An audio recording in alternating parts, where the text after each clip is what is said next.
Ikaw na ang bahala, Casimero. Ito po ang naging alay ni Marlon Tapales pagkatapos itong maipakita na hindi pa rin talaga nagbabago ang kahinaan ni Inoue. Bagamat natalo sa laban ay malaki po ang pagkahanga ko kay Tapales, mga idol, nang ito ay magawang makipagsabayan ng malalakas na suntok kay Inoue. Inaasahan ko po na one-sided lamang ang magiging laban na ito dahil sa defensive boxer nga naman itong si Tapales at bumibira lamang ng suntok sa tuwing ito ay nakakakita ng mga espasyo o puwang para puruhan ng kalaban. Pero sa laban nila ni Inoue ay talagang nakipagsabayan po talaga sa gitna ang ating kababayan na naging dahilan kung bakit maraming mga boxing expert ang humanga dito kay Marlon Tapales. Dahil si Tapales ay ang masasabi po nating isa po sa mga nagpahirap talaga kay Inoue. Ngayon mga idol napanood naman natin na talagang madali lamang napupuruhan itong si Marlon Tapales ang isang Inoue na kung saan ay ilang beses ang naman natamaan ni Tapales ng kanyang mga direktang suntok itong si Inoue. Kaya lamang ay hindi sapat ang bigat ng mga kamao ni Tapales para puruhan itong si Inoue. Pero kung itong si Casimero ang bumitaw ng suntok na iyon mga idol, ay sigurado na mayayanig talaga ng husto itong si Inoue. Dahil kung sa suntok nga nitong si Marlon Tapales ay bahagya nang nawawala ang kanyang balanse, ay mas lalo pa kaya kung ang mga direktang suntok na ni Casimero ang lalapat sa kanyang pagbumuka. Stamina lang po talaga ang pangunahing problema dito kay Casimero. Pero kung ito po ay kanila nang masusolusunan, ay sigurado na ngiwi ang aabuti ni Inoue sa oras na maikasana ang magiging laban nila ni Casimero sa hinaharap. Sa tingin ko naman mga idol ay alam ng Team Casimero na kung ang kondisyon na kanilang hinanda dito kay Yukinori Ogoni ang gagamitin nila kung lalabanan na si Inoue ay hindi po talaga ito sasapat mga idol. Dahil sa maaari pong pahabain lamang itong si Inoue ang laban hanggang sa mawala na po ng hangin sa katawan itong ating kababayan. Pero kung ang Casimero na lalaban ay ang Casimero na tumalo kay Zolani Terry at Dugmay ka, ay sigurado po na isang magandang bakbakan talagang ating masasaksihan. Laban na talagang pagpapawisan ng itlog ng mag-amang Inoue sa laban. Kaya iyahain ko po sa inyo mga idol ang kondisyon nitong si Casimero na tatalo kay Inoue. At ito na nga po ay nung makalaban po nitong si Casimero, ang two-time gold medalist at hari noon ng bantamweight division na si Zolani Tete. Ladies and gentlemen, here is the former IBF Junior Bantamweight World Champion and tonight the reigning and defending WBO Bantamweight Champion of the World, Zolani Tete!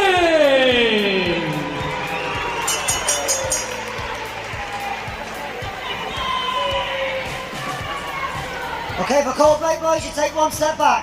Don't throw any punches on the back of the head. Protect yourselves at all times. Touch gloves. Good luck, lads. Well, we know that Tete is a terrific technical boxer and also that he's got power, but he's not been in the ring competitively since October last year. In that time, Casimero has had 3 knockout victories. His last 4 wins have all come by stoppage. He is a banger and he is most definitely here thinking and believing that he can defeat this brilliant South African. Well, the obvious tactic is to get inside that beautiful long jab there of Tete, which is achievable, but the problem is then you have that uppercut to worry about. When we've seen that, how effective that can be in the past. He takes a little half a step back, Tete, and then whips that uppercut right through the middle. Tete had 1 win, which came in 11 seconds, the quickest ever in a world title fight. Well, it's not, I suspect that might never be broken. Casimero, who'll be known to British fans as the man who stopped Charlie Edwards in September 3 years ago in an IBF flyweight title defence. He won this interim title in February against Ricardo Espinosa and then defended it in August against Cesar Ramirez. Both those came by way of stoppage. Oh, he's a quality operator, and if you allow him forward momentum and he gets it on his side, then he's a really hard man to deter. He really is. So for Tete, it's just keeping him in his place all the time. pivoting on that front foot, whipping that jab out, not shortening the gap. Tete, tremendous athlete, stands 5'9" and only weighed 8 stone 4 at the weigh-in. Comfortably made the 8'6" limit. That's the crazy part of it. On occasion, he kind of just does enough. We commentated on a fight over in Yekaterinburg last year. It was that fight last October. And that was that sort of fight, wasn't it? He won by about a 4 or 5 point margin, but he never really took any risks at all. No, and you know, he can coast the fight, can't he? So he can stick in second gear, just pick you off and be happy with that. Well, fairly quiet opening round. Bell just coming up as Casimero tries to launch that right hand and just whips it through thin air. Well, as we go into the second round, how did you score that one, Barry? I give it to Tete. I think just some of those flicking jabs were enough to give him the edge for me. Casimero didn't really do enough, if anything, to be fair.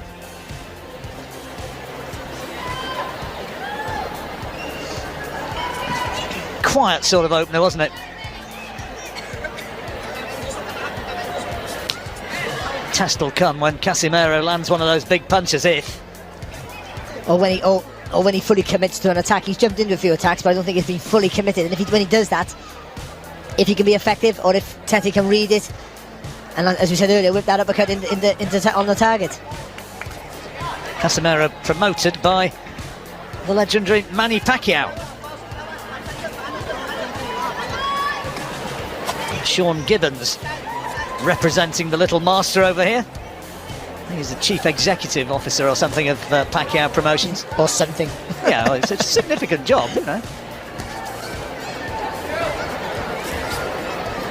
He introduced himself to me as that, and also as the president, so I'm not sure which it was.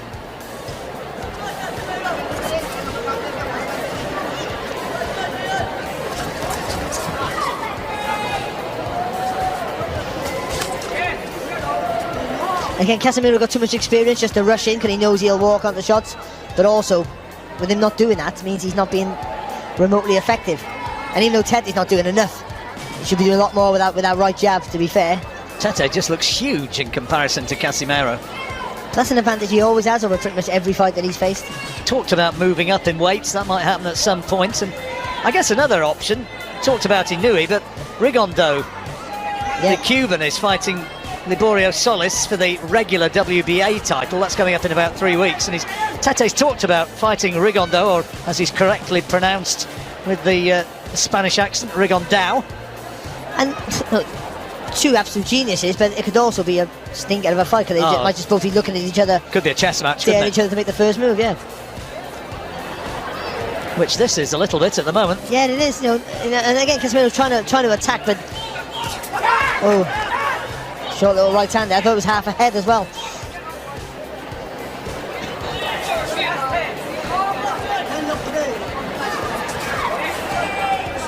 As ever, Tete's entourage came to the ring singing and dancing as the second when he fought over in Yekaterinburg in Russia last October. Well, obviously, that's better there for Casimero. Doubling up on the jab. Well, I guess he thinks, you know, it's your move to close the gap, not mine. I'm the taller fighter with the longer reach. I want to keep it long. You gotta try and bring it to me. Bags of experience though, Casimero.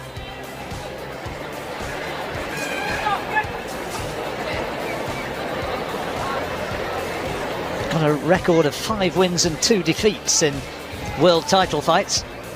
Tete 5-1. He's won his last 12 since September 2012.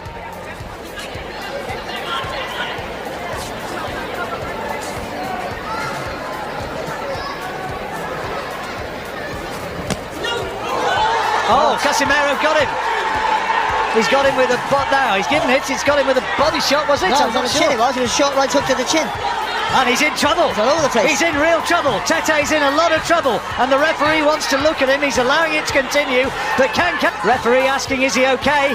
Casimero wants to finish it right here, right now, and finish it he has. The title changes hands in sensational fashion. Zolani Tete stopped by Jobriel Casimero of the Philippines, and the big South African favourite suffers a defeat which was simply not expected, no way. Well, we're sat here just praising Tete up, and all of a sudden Casimero comes in with a short hook, sort of turns the body, hits Tete sort of flush on the chin, squared up, and that was it. He crumbled. It caught him on the blind side from where we're sitting, and you did well to pick that up because it was such a quick, short shot. It was. He jumped into the attack there, and we're saying how good Tete is, and he waits for you to make the mistake, waits for you to engage, but we didn't. We weren't giving Casimero enough